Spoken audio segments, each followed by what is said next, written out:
సరే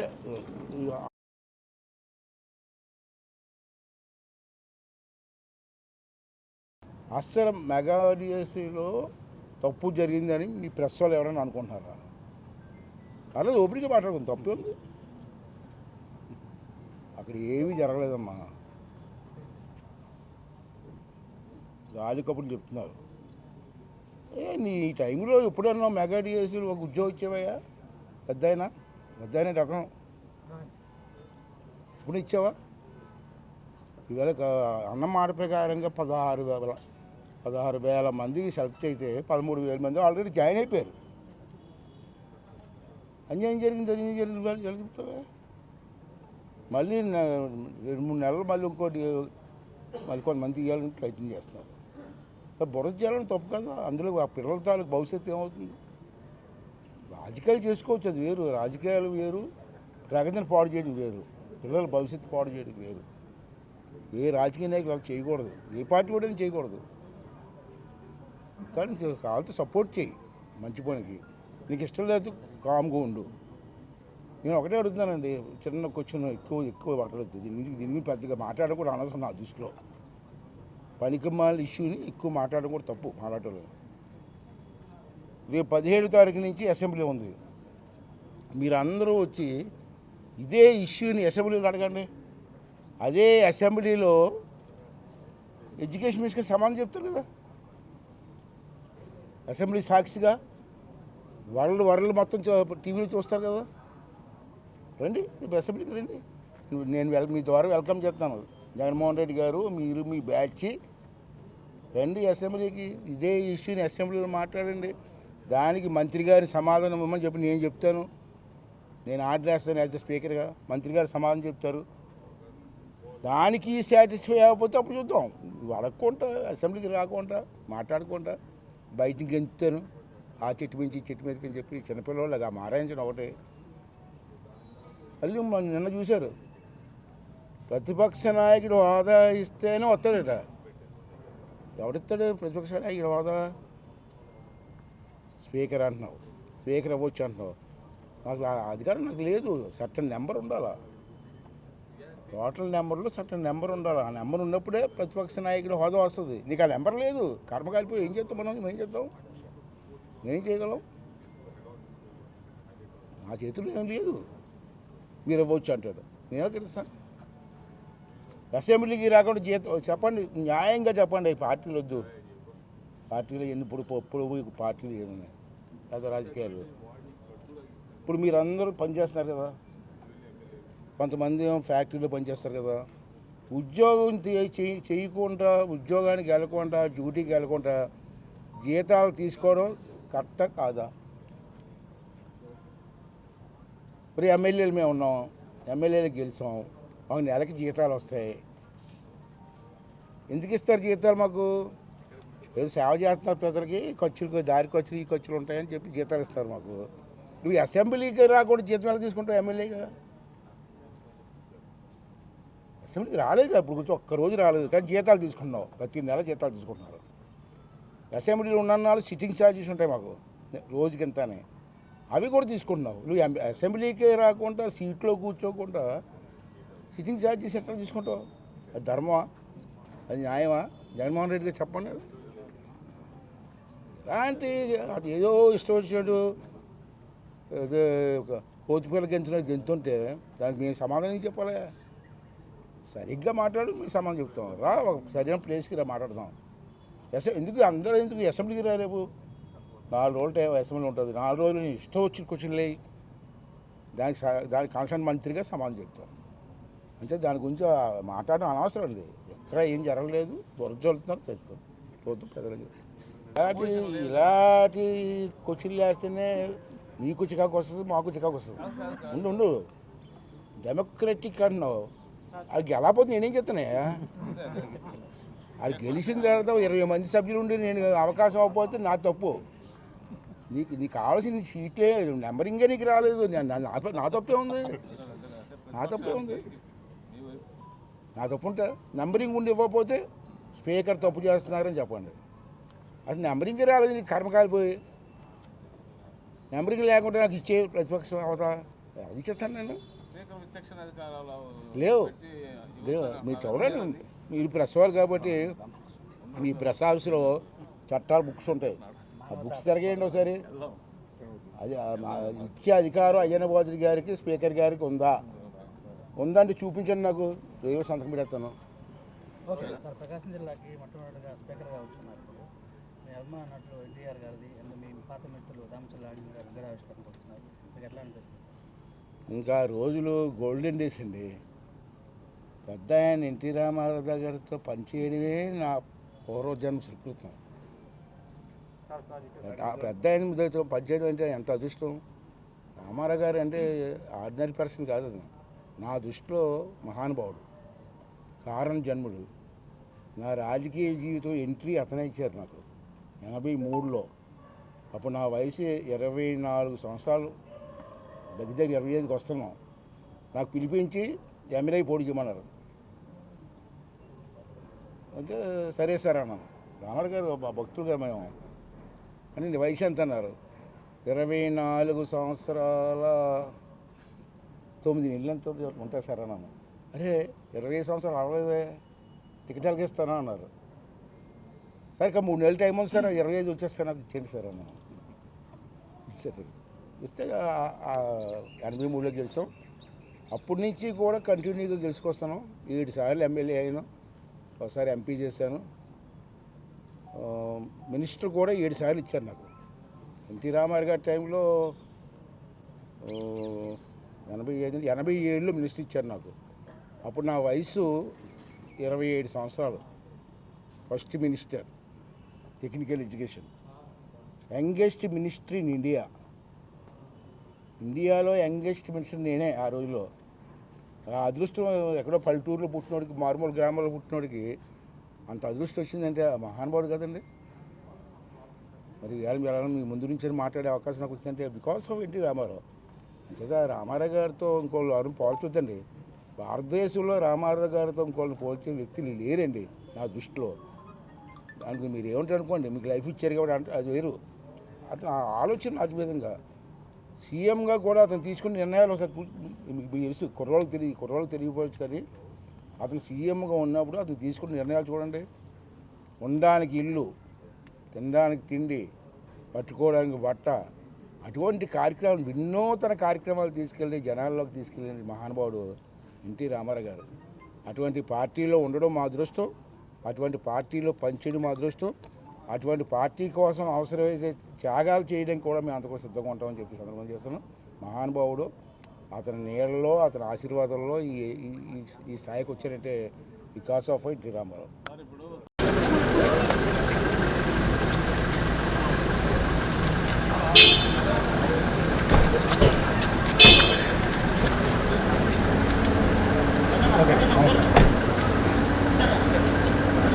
ఆల్రెడీ వైసీపీ నేతలు ఆడుకుంటారు.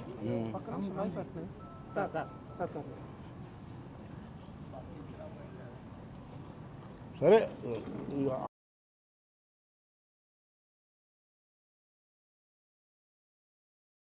అస్సలు మెగా డిఎస్సీలో తప్పు జరిగిందని మీ ప్రెస్ వాళ్ళు ఎవరైనా అనుకుంటున్నారా? అలా ఓపిక మాట్లాడుకుంది, తప్పు ఉంది. అక్కడ ఏమీ జరగలేదమ్మా. గాలి కబుర్లు చెప్తున్నారు. నీ టైంలో ఎప్పుడన్నా మెగా డిఎస్సీలో ఒక ఉద్యోగం ఇచ్చావయ్యా? పెద్ద అయినా రథం ఇప్పుడు ఇచ్చావా? ఈవేళ అన్న మాట ప్రకారంగా 16,000 మందికి సెలెక్ట్ అయితే 13,000 మంది ఆల్రెడీ జాయిన్ అయిపోయారు. అన్యాయం జరిగింది ఎలా చెప్తావా? మళ్ళీ 2-3 నెలలు మళ్ళీ కొంతమంది ఇవ్వాలని ప్రయత్నం చేస్తున్నారు. బుర్ర చేయాలని తప్పు కదా. అందులో ఆ పిల్లల తాలూకు భవిష్యత్తు ఏమవుతుంది? రాజకీయాలు చేసుకోవచ్చు, అది వేరు. రాజకీయాలు వేరు, ప్రగతిని పాడు చేయడం వేరు, పిల్లల భవిష్యత్తు పాడు చేయడం వేరు. ఏ రాజకీయ నాయకులు అలా చేయకూడదు, ఏ పార్టీ కూడా చేయకూడదు. కానీ కావాలంటే సపోర్ట్ చేయి. మంచి పనికి. నీకు ఇష్టం లేదు కామ్గా ఉండు. నేను ఒకటే అడుగుతానండి, చిన్న క్వశ్చన్ ఎక్కువ మాట్లాడద్దు. దీన్ని పెద్దగా మాట్లాడడం కూడా అనవసరం నా దృష్టిలో. పనికిమాల ఇష్యూని ఎక్కువ మాట్లాడడం కూడా తప్పు మాట్లాడటం. రేపు 17వ తారీఖు నుంచి అసెంబ్లీ ఉంది. మీరు అందరూ వచ్చి ఇదే ఇష్యూని అసెంబ్లీలో అడగండి. అదే అసెంబ్లీలో ఎడ్యుకేషన్ మినిస్టర్కి సమాధానం చెప్తారు కదా. అసెంబ్లీ సాక్షిగా వరల్డ్ మొత్తం టీవీలో చూస్తారు కదా. రండి, ఇప్పుడు అసెంబ్లీకి రండి. నేను మీ ద్వారా వెల్కమ్ చేస్తాను. జగన్మోహన్ రెడ్డి గారు, మీరు మీ బ్యాచ్ రండి అసెంబ్లీకి. ఇదే ఇష్యూని అసెంబ్లీలో మాట్లాడండి. దానికి మంత్రి గారి సమాధానం ఇవ్వమని చెప్పి నేను చెప్తాను. నేను ఆర్డర్ వేస్తాను యాజ్ స్పీకర్గా. మంత్రి గారు సమాధానం చెప్తారు. దానికి సాటిస్ఫై అవ్వకపోతే అప్పుడు చూద్దాం. అడగకుండా అసెంబ్లీకి రాకుండా మాట్లాడకుండా బయటికి గెంతుతాను. ఆ చెట్టు మించి ఈ చెట్టు మీదకి అని చెప్పి చిన్నపిల్లలు మారాయించడం ఒకటే. అది నిన్న చూశారు, ప్రతిపక్ష నాయకుడు హోదా ఇస్తేనే వస్తాడట. ఎవడిస్తాడు ప్రతిపక్ష నాయకుడు హోదా? స్పీకర్ అంటున్నావు, స్పీకర్ అవ్వచ్చు అంటున్నావు. నాకు ఆ అధికారం నాకు లేదు. సర్టన్ నెంబర్ ఉండాలా, టోటల్ నెంబర్లో సర్టన్ నెంబర్ ఉండాలి. ఆ నెంబర్ ఉన్నప్పుడే ప్రతిపక్ష నాయకుడు హోదా వస్తుంది. నీకు ఆ నెంబర్ లేదు, కర్మకాలిపోయి ఏం చేస్తాం మనం? ఏం చేద్దాం? ఏం చేయగలం? నా చేతుల్లో ఏం లేదు. మీరు ఇవ్వచ్చు అంటాడు, నేను తెలుస్తాను. అసెంబ్లీకి రాకుండా చెప్పండి, న్యాయంగా చెప్పండి. పార్టీలు వద్దు. పార్టీలో ఇప్పుడు పార్టీలు ఏమున్నాయి లేదా రాజకీయాలు. ఇప్పుడు మీరందరూ పనిచేస్తున్నారు కదా, కొంతమంది ఫ్యాక్టరీలో పనిచేస్తారు కదా. ఉద్యోగం చేయకుండా, ఉద్యోగానికి వెళ్ళకుండా, డ్యూటీకి వెళ్ళకుండా జీతాలు తీసుకోవడం కరెక్టా కాదా? ఇప్పుడు ఎమ్మెల్యేలు మేము ఉన్నాం, ఎమ్మెల్యేలకు గెలిచాం, మాకు నెలకి జీతాలు వస్తాయి. ఎందుకు ఇస్తారు జీతాలు? మాకు ఏదో సేవ చేస్తున్నారు ప్రజలకి, ఖర్చులు దారి ఖర్చులు ఈ ఖర్చులు ఉంటాయని చెప్పి జీతాలు ఇస్తారు మాకు. నువ్వు అసెంబ్లీకి రాకుండా జీతం ఎలా తీసుకుంటావు ఎమ్మెల్యేగా? అసెంబ్లీకి రాలేదు కదా ఇప్పుడు, కొంచెం ఒక్కరోజు రాలేదు కానీ జీతాలు తీసుకున్నావు. ప్రతి నెల జీతాలు తీసుకుంటున్నారు. అసెంబ్లీలో ఉన్న సిట్టింగ్ ఛార్జెస్ ఉంటాయి మాకు రోజుకి ఎంతనే, అవి కూడా తీసుకుంటున్నావు. నువ్వు అసెంబ్లీకే రాకుండా సీట్లో కూర్చోకుండా సిట్టింగ్ ఛార్జెస్ ఎట్లా తీసుకుంటావు? అది ధర్మమా? అది న్యాయమా? జగన్మోహన్ రెడ్డి గారు చెప్పండి. అలాంటి అది ఏదో ఇష్టం వచ్చినట్టు అదే ఒక కోతిపిల్ల గెంతున్నట్టు గెంతుంటే దానికి మేము సమాధానం చెప్పాలి. సరిగ్గా మాట్లాడు, మీకు సమాధానం చెప్తాం. రా ఒక సరైన ప్లేస్కి రా మాట్లాడదాం. ఎందుకు అందరూ ఎందుకు అసెంబ్లీకి రా? రేపు 4 రోజులు టైం అసెంబ్లీ ఉంటుంది. 4 రోజులు ఇష్టం వచ్చిన క్వశ్చన్లే దానికి కాన్సర్న్ మంత్రిగా సమాధానం చెప్తాం. అంటే దాని గురించి మాట్లాడడం అనవసరం అండి. ఎక్కడ ఏం జరగలేదు, దొరకజలుతున్నారు తెచ్చుకోండి. చూద్దాం ప్రజలకి. ఇలాంటి క్వశ్చన్లు వేస్తేనే మీకు చికాకు వస్తుంది, మాకు చికాకు వస్తుంది. ఉండు డెమోక్రటిక్ అంటున్నావు. అది గెలకపోతే నేనేం చెప్తానే? అది గెలిచిన తర్వాత 20 మంది సభ్యులు ఉండి నేను అవకాశం అవ్వకపోతే నా తప్పు. నీకు కావాల్సిన సీట్లే నెంబరింగే నీకు రాలేదు. నా తప్పే ఉంది. నా తప్పు ఉంటే నెంబరింగ్ ఉండి ఇవ్వకపోతే స్పీకర్ తప్పు చేస్తున్నారని చెప్పండి. అది నెంబరింగే రాలేదు, నీకు కర్మకాలిపోయి. నెంబరింగ్ లేకుండా నాకు ఇచ్చే ప్రతిపక్షం అవుతా అది ఇచ్చేస్తాను నేను. లేవు మీరు చూడండి, మీరు ప్రెస్ వారు కాబట్టి మీ ప్రెస్ ఆఫీసులో చట్టాలు బుక్స్ ఉంటాయి. ఆ బుక్స్ తిరగేయండి ఒకసారి. అది ఇచ్చే అధికారం అయ్యన్న పాత్రుడు గారికి, స్పీకర్ గారికి ఉందంటే చూపించండి నాకు. రేపు సంతకం పెడతాను. ఓకే సార్, ప్రకాశం జిల్లాకి మొట్టమొదటిగా స్పీకర్గా వచ్చున్నారు. మీ అభిమాన నటులు ఎన్టీఆర్ గారిది అండ్ మీ పాత మిత్రులు దామచర్ల ఆడిన గారు విగ్రహావిష్కరణకు వస్తున్నారు. మీకు ఎట్లా అనిపిస్తుంది? ఇంకా రోజులు గోల్డెన్ డేస్ అండి. పెద్ద ఆయన ఎన్టీ రామారావు గారితో పనిచేయడమే నా పూర్వజన్మ సుకృతం. పెద్ద ఆయన దగ్గరతో పనిచేయడం అంటే ఎంత అదృష్టం. రామారావు గారు అంటే ఆర్డినరీ పర్సన్ కాదు. అది నా దృష్టిలో మహానుభావుడు, కారణ జన్ముడు. నా రాజకీయ జీవితం ఎంట్రీ అతనే ఇచ్చారు నాకు 83లో. అప్పుడు నా వయసు 24 సంవత్సరాలు, దగ్గర 25కి వస్తున్నాం. నాకు పిలిపించి ఎమ్మెల్యే పోటీ చేయమన్నారు. అంటే సరే సార్ అన్నాను. రామారావు గారు మా భక్తులుగా మేము అని వయసు ఎంత అన్నారు. 24 సంవత్సరాల 9 నెలలు ఎంత ఉంటాయి సార్ అన్నాను. అరే 20 సంవత్సరాలు అవ్వలేదే, టికెట్ ఎలాగ ఇస్తాను అన్నారు. సరే ఇక 3 నెలలు టైం ఉంది సార్, 25 వచ్చేస్తాను నాకు ఇచ్చేయండి సార్ అన్నాను. ఇచ్చారు. ఇస్తే 83లో గెలిచాం. అప్పటి నుంచి కూడా కంటిన్యూగా గెలుచుకొస్తాను. 7 సార్లు ఎమ్మెల్యే అయినా, ఒకసారి ఎంపీ చేశాను. మినిస్టర్ కూడా 7 సార్లు ఇచ్చారు నాకు. ఎన్టీ రామారావు గారి టైంలో 87లో మినిస్టర్ ఇచ్చారు నాకు. అప్పుడు నా వయసు 27 సంవత్సరాలు. First minister technical education, youngest minister in India. ఇండియాలో యంగెస్ట్ మినిస్టర్ నేనే ఆ రోజులో. ఆ అదృష్టం ఎక్కడో పల్లెటూరులో పుట్టినోడికి, మారుమూల గ్రామాల్లో పుట్టినోడికి అంత అదృష్టం వచ్చిందంటే మహానుభావుడు కదండి. మరి ఇవాళ మీ ముందు నుంచి మాట్లాడే అవకాశం నాకు వచ్చిందంటే బికాస్ ఆఫ్ ఎన్టీ రామారావు. అంతేదా రామారావు గారితో ఇంకోళ్ళు ఎవరు పోల్చొద్దండి. భారతదేశంలో రామారావు గారితో ఇంకోళ్ళని పోల్చే వ్యక్తులు లేరండి నా దృష్టిలో. దానికి మీరు ఏమంటారు అనుకోండి, మీకు లైఫ్ ఇచ్చారు కాబట్టి అంటే అది వేరు. అతను ఆలోచన అటు విధంగా సీఎంగా కూడా అతను తీసుకున్న నిర్ణయాలు ఒకసారి మీకు తెలుసు, కుర్రోళ్ళకి తెలియకపోవచ్చు, కానీ అతను సీఎంగా ఉన్నప్పుడు అతను తీసుకున్న నిర్ణయాలు చూడండి. ఉండడానికి ఇల్లు, తినడానికి తిండి, పట్టుకోవడానికి బట్ట, అటువంటి కార్యక్రమాలు, వినూతన కార్యక్రమాలు తీసుకెళ్ళి జనాల్లోకి తీసుకెళ్ళిన మహానుభావుడు ఎన్టీ రామారావు గారు. అటువంటి పార్టీలో ఉండడం మా అదృష్టం, అటువంటి పార్టీలో పనిచేయడం మా అదృష్టం. అటువంటి పార్టీ కోసం అవసరమైతే త్యాగాలు చేయడానికి కూడా మేము అంతకు సిద్ధంగా ఉంటామని చెప్పి సందర్భం చేస్తున్నాం. మహానుభావుడు, అతని నీళ్ళలో, అతని ఆశీర్వాదంలో ఈ స్థాయికి వచ్చారంటే బికాస్ ఆఫ్ ఎన్టీ రామారావు.